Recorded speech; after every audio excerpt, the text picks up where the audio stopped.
Zacarias 4, do 6 ao 10, diz assim. Presta atenção, porque depois eu quero que alguém com outra versão diferente da minha leia pra gente, tá?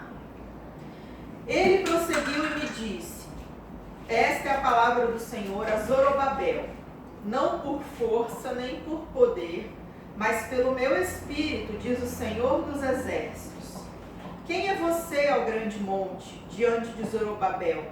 Você será uma planície, porque ele colocará a pedra de remate do templo em meio às aclamações. Haja graça e graça para ela. Novamente a palavra do Senhor veio a mim dizendo: as mãos de Zorobabel lançaram os alicerces desse templo, e as mãos dele vão terminar a construção, para que vocês saibam que o Senhor dos exércitos é quem me enviou a vocês. Pois quem despreza o dia dos humildes começos, esse ficará alegre ao ver o prumo nas mãos de Zorobabel. Aqueles 7 olhos são os olhos do Senhor, que percorrem toda a terra.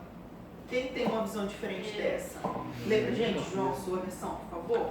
Depois disso, o anjo mandou que eu entregasse a Zorobabel a seguinte mensagem de Deus do Senhor: não será nem por meio de um poderoso exército, nem pela sua própria força que você fará o que tem de fazer, mas pelo poder do meu Espírito. Sou eu, o Senhor Todo-Poderoso, que está falando.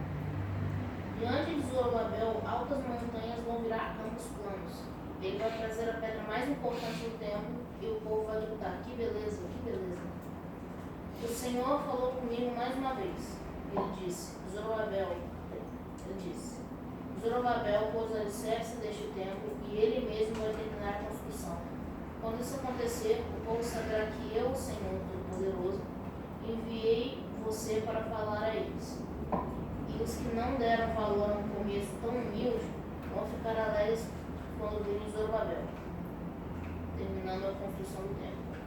As 7 lamparinas representam 7 olhos do Senhor Deus, que vê em tudo o que se passa no mundo inteiro. Show, obrigada, João. Galera, vamos grifar aí nas nossas Bíblias, quem está com a Bíblia física.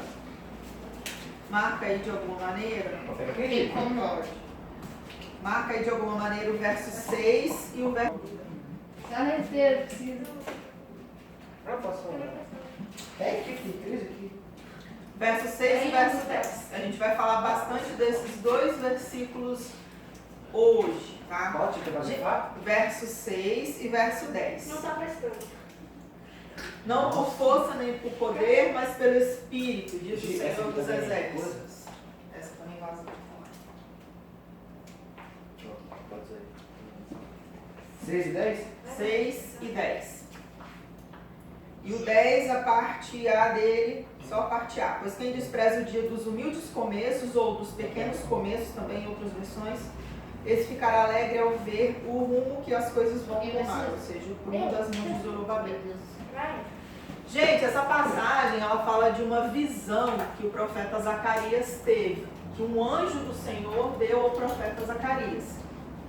Zacarias, como um profeta, ele era um mensageiro de Deus, então ele recebia ou por visão, ou Deus dava uma palavra para ele. Aqui nessa passagem especificamente, um anjo do Senhor falava com ele, tá? E aí esse anjo, ele diz para Zacarias: Zacarias, fale para o povo. E Zacarias fala: essa é a palavra do Senhor a Zorobabel. E aí ele começa toda essa leitura que a gente fez. Só para a gente voltar um pouquinho na história, para a gente entender o contexto em que essa palavra está inserida, né? Zacarias era um profeta que nasceu lá na Babilônia, nessa época que os israelitas eles tinham sido presos pelo rei Nabucodonosor e que levou os israelitas lá para a Babilônia, e lá eles ficaram cativos. Então lembra de Daniel, Sadraque, Mesaque, Abednego, eles viveram lá na Babilônia nessa época, tá? Só uma observação. E aí Nabucodonosor, ele destruiu o templo do rei Salomão. Ele roubou as coisas do templo, todo o ouro, toda a prata, tudo que tinha de muito valioso lá, e colocou o templo no chão, destruiu o templo.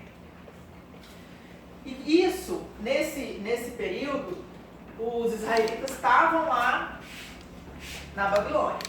70 anos depois, Nabucodonosor morreu, o filho dele assumiu o poder e os israelitas continuavam presos lá na Babilônia, sofrendo lá. Aí Deus levantou o rei Ciro II lá na Babilônia. E esse cara, ele liberou os israelitas.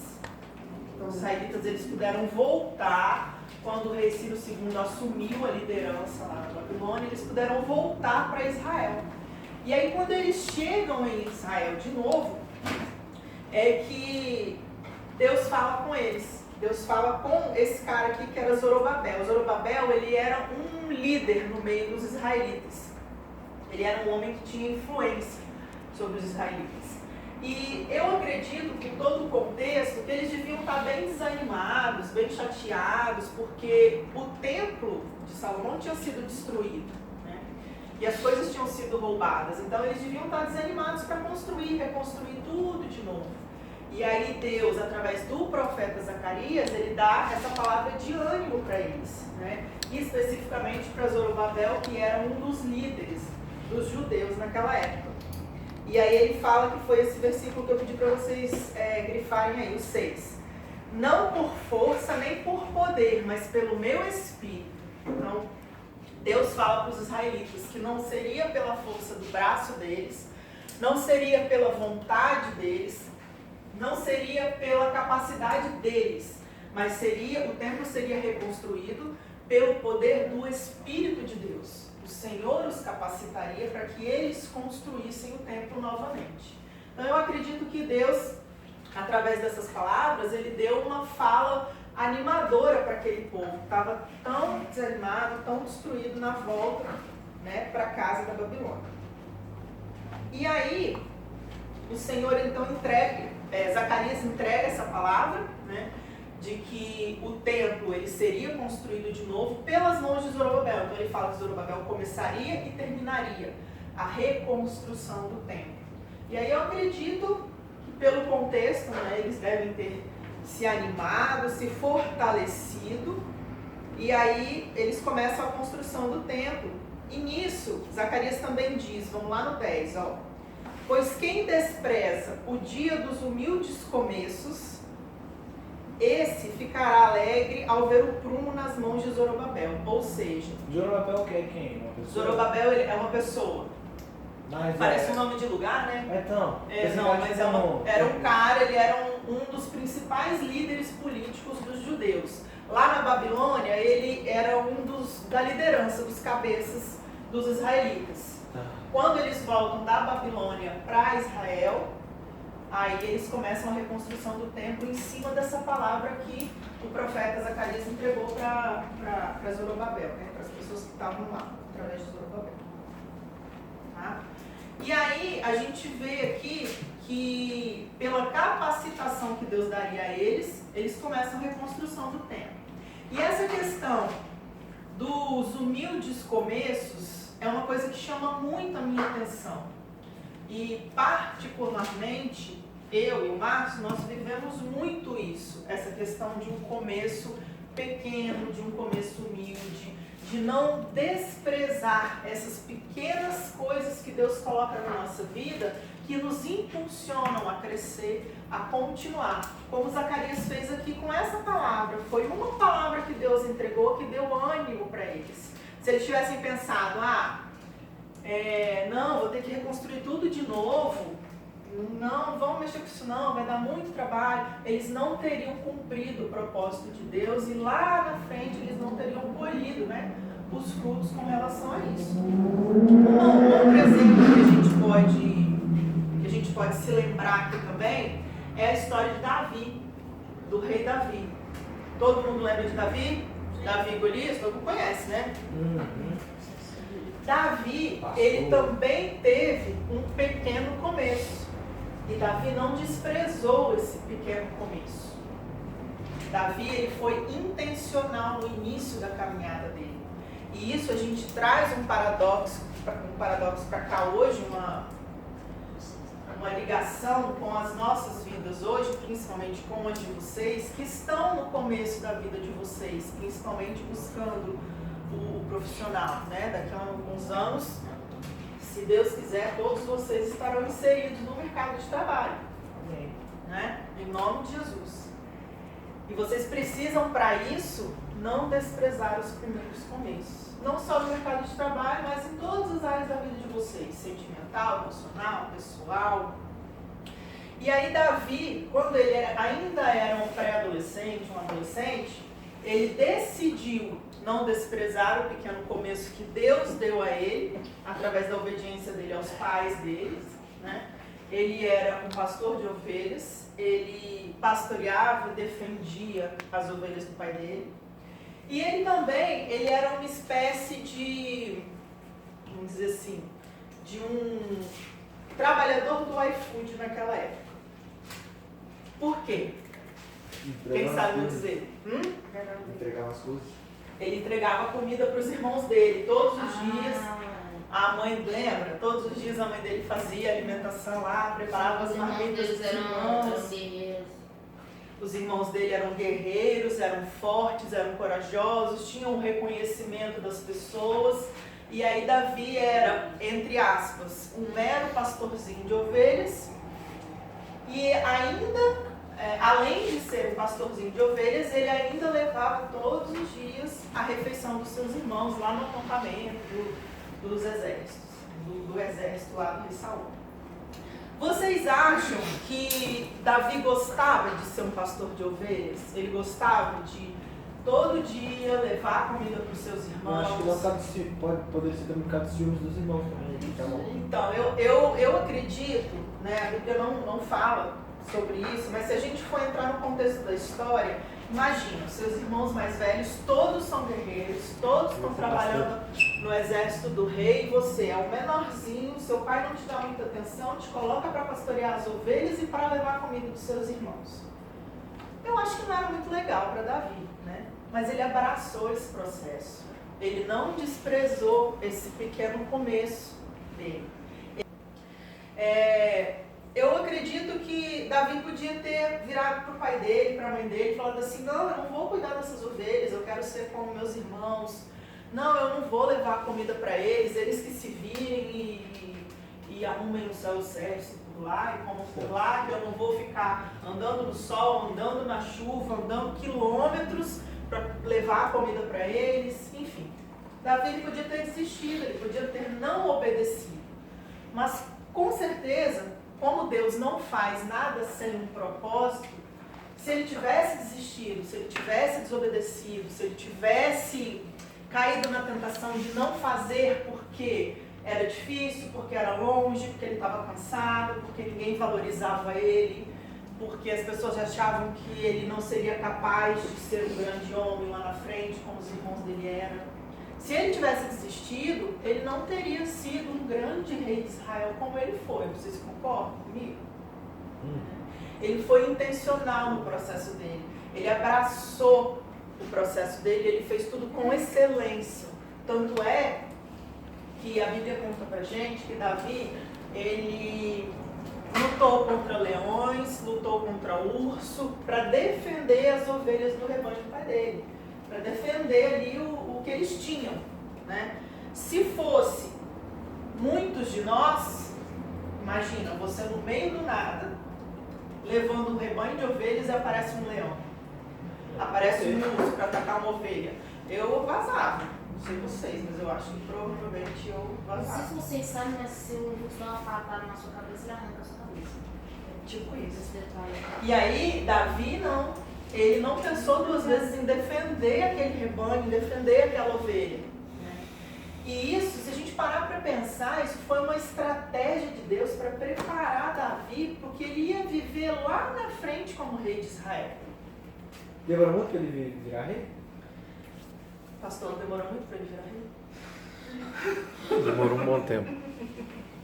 Demorou alguns anos. Por quê? Porque ele estava sendo preparado por Deus, né, Gustavo? Ele não podia, de um dia para outro, Deus não iria colocá-lo sem preparo numa posição de liderança. Mas você falou que não pode de um dia para outro, mas teve uma pessoa, foi José, não sei, que virou rei 24 horas. Só que José do Egito também teve um processo bem não, longo. sim, tipo, eu digo, eu pensei agora, que antigamente ele deve ter tido processo, né, pra em um dia já ter virado rei já. as pessoas elas viram alguma coisa de um dia para o outro, né? Você recebe um carro, mas você precisa passar por um processo de amadurecimento, de crescimento, e isso começa muito pequeno, né? Às vezes, como você falou, a gente tem dificuldade de identificar. Às vezes, se você não consegue arrumar o seu quarto hoje, como que você quer que Deus te coloque no muito amanhã se você não consegue dar conta do seu próprio quarto? Então isso é uma pequena coisa que pode te levar a um futuro grande lá na frente. Se você desobedece os pais, se a gente não ajuda na limpeza da casa, na manutenção da casa, como que a gente quer que Deus olhe pra gente como um grande líder lá na frente? Não tem como. Então, assim como Deus fez com Davi, Ele quer fazer com cada um de nós. Ele tem um plano pra gente, Ele tem um propósito para a vida de cada um de vocês, para a minha vida. E a gente só vai alcançar o melhor, a gente só vai viver o melhor de Deus se a gente não desprezar os nossos pequenos começos. Por que eu estou falando isso para vocês?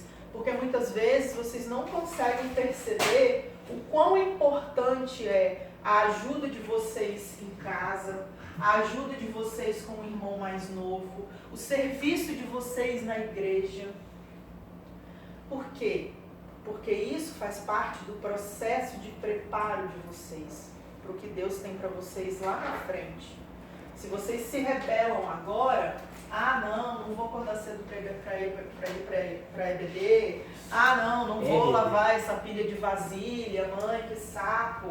São pequenas coisas. Mas se nós somos fiéis no pouco, Deus nos coloca no muito. Porque Ele sabe que Ele pode contar com a gente no pouco. E aí Ele vai preparando a gente, vai amadurecendo a gente para colocar a gente no muito. Concorda? Positivo. Por exemplo, um atleta que vai correr uma maratona, um maratonista aí famoso. Não conheço isso daí. Esse cara provavelmente ele não nasceu sabendo correr, né? Eu acredito que ele tem os atributos físicos, né? Perna comprida, magro, essas coisas que o corredor precisa ser, né? O que ajuda muito ele, ajudou ele a conquistar o que ele já conquistou até hoje, mas ele teve um processo para chegar até onde ele chegou. Provavelmente esse cara no começo ele não tinha uma pista de corrida adequada. Ele era pobre. Eu não ele conheço não a era história para dele. ser atleta, ele era jogador de futebol. É minha. Ele até tentou voltar ao futebol europeu. Ele voltou. Eu não conheço a Eu não história conheço dele. a Não história só, dele, mas né? o preparo dele Era foi- para ser um jogador de mas futebol. ele é muito. Aí ele viu que ele corria muito, aí E era ruim fizeram na essa bola? troca de bota esse cara para correr. E aí ele aceitou. Aí viu que ele se encaixou naquilo, aí desmanchou, aí veio só Começou a treinar. Aí viu o começo. Virou o homem mais rápido do mundo. Aí viu as mentorias, aquela coisa toda, o preparo psicológico. Que melhoria? Não é de uma hora para outra. É. Né? Mentoria é alguém mais Experiente. experiente, te ajudando, te um tutor, ensinando. um professor. É. Aí quando ele chegou, ele se foi preparado, ele explodiu, bum! Foi uma bomba jogada assim, o cara saiu daqui hoje. Ele tá- Então que essa história, assim também como o Michael Jordan eu sei. O Michael Jordan, ele foi desprezado pelo primeiro professor de basquete dele, que falou pra ele que ele era baixinho, que não ia dar certo. E aí ele insistiu, ele procurou mais outras pessoas que, né, acabaram adotando ele lá no mundo do basquete. Ele foi treinando, abrindo mão das coisas, porque pra gente abraçar o processo de Deus, nem sempre, mas muitas vezes a gente precisa de renúncia, né? É muito fácil, o mundo lá fora mostra pra gente que as coisas são muito fáceis, mas na realidade, né, não é assim que nós, que somos discípulos, seguidores de Jesus, a gente encara as coisas. Então, para nós, a gente precisa muitas vezes de renunciar a algumas coisas, para a gente ficar ali agarrado com Jesus, abraçar o nosso processo e entendendo, e subindo degrau por degrau. Tem um testemunho de um cara que eu admiro muito, o nome dele é Israel Anijar. Ele é um jovem, acho que ele não deve ter 30 anos de idade, e ele conta que hoje ele é um grande líder cristão no Brasil, e ele conta que quando ele tinha uns 20 anos de idade, ele gostava muito de um cristão mais maduro, que ele seguia e tal, e ele conseguiu fazer contato com esse cara. E ele passou 1 ano da vida dele carregando a mala desse cara e servindo café para esse cara. Ah, mas o pai do Israel é empresário em Curitiba, eles têm uma condição Eu financeira prefiro boa. anos trabalhando sem saber. Tá falando, papai, mamãe. Ele passou 1 ano, que hoje, né, é o pastor Teófilo Hayashi, ele passou 1 ano carregando as malas dele, onde ele ia atrás, servindo o café dele. E tava tendo conhecimento também, né? Esse que você quer falar, desculpa, eu não aguentei não, gente. Eu não sei demais. Isso aí, ele estava o quê? Ele estava abraçando o processo dele, ele estava aprendendo tudo que ele podia com aquele cara, sem receber nada, sem receber R$1. Mas o que ele conquistou anos depois, o que Deus tinha preparado para ele, por ele ter abraçado esse processo, foi é uma coisa muito grande. Como o Márcio falou, o Márcio trabalhou 2 anos sem receber R$1.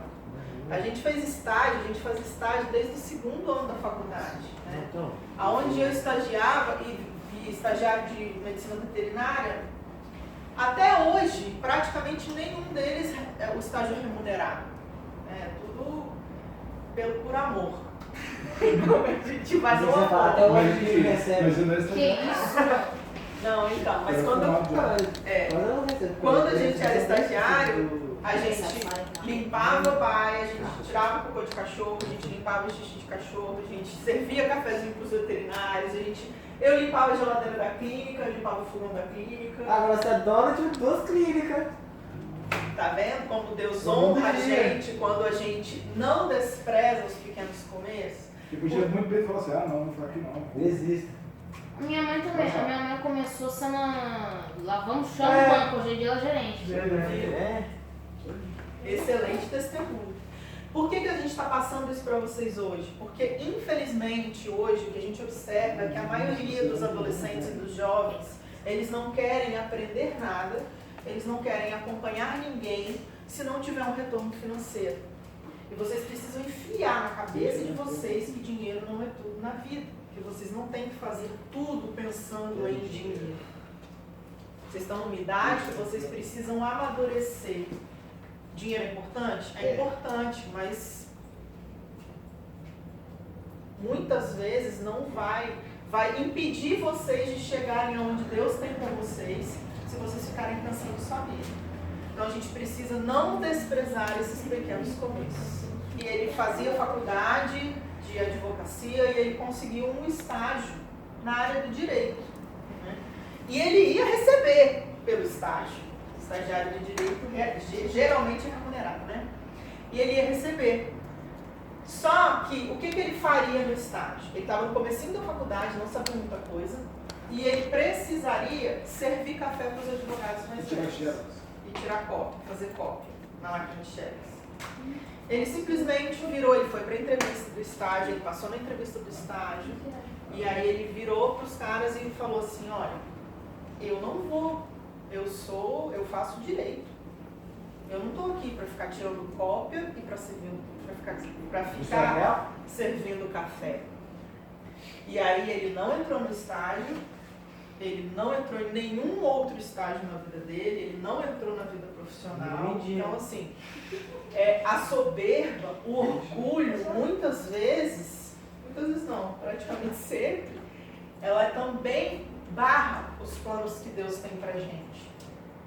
Então, não desprezem as pequenas coisas. Às vezes vocês pensam, isso não vai me dar nada, isso não vai me levar a nada, eu não vou ganhar nada de benefício fazendo isso. Mas tudo faz parte do processo que Deus tem pra gente. Se tiver de acordo com a cosmovisão bíblica, lógico, se vocês forem seguir alguém, serem mentoreados por alguém, seguir algum líder que faz as coisas erradas, de acordo com o que Jesus não faria, é óbvio que vocês não vão seguir por esse caminho, né? Mas se está tudo no caminho, na cosmovisão dentro da Bíblia, aí a gente continua seguindo, que é bênção pra gente, tá? Amém? Alguém quer acrescentar alguma coisa? Eu ia falar que nossos pequenos começos começam quando a gente nasce. Eu ia falar isso, só que você ficou direitinho. quando a gente nasce. Aí a gente vai crescendo, E vai sabendo o nosso. vai começando a entender melhor as coisas, né? E uma coisa extremamente importante é que a gente tenha intencionalidade em fazer as coisas. Quer dizer, que a gente seja intencional. Que você não vá acompanhar uma pessoa, que você não vá limpar os bancos da igreja antes de começar o culto, que você não, por interesse ou pensando em nada, faça as coisas consciente do que vocês estão fazendo, com vontade de fazer as coisas, tá? Porque isso com certeza vai ajudar na nossa caminhada de chegar aonde Deus tem pra gente. Se a gente fizer por ajuda, vai beneficiar alguma coisa? Como? Ajuda, por ajuda. É por isso Acho mesmo que é que tem que fazer. por isso. Mas a sua motivação deve ser essa mesmo. Não deve ser esperando nada em troca, entendeu? É isso que eu quis dizer. Não é esperando nada em troca de algum benefício para você. Porque o maior benefício é que você está servindo no reino de Deus, você está ajudando as pessoas e você está aprendendo com aquilo ali. De alguma maneira você está aprendendo. O meu compadre, tipo, a minha recompensa de que eu ajudando pra igreja é o final do céu, estou no lugar do céu, né? É isso? Vocês estão É com isso. quantos anos? É você. Hã? Eles estão com quantos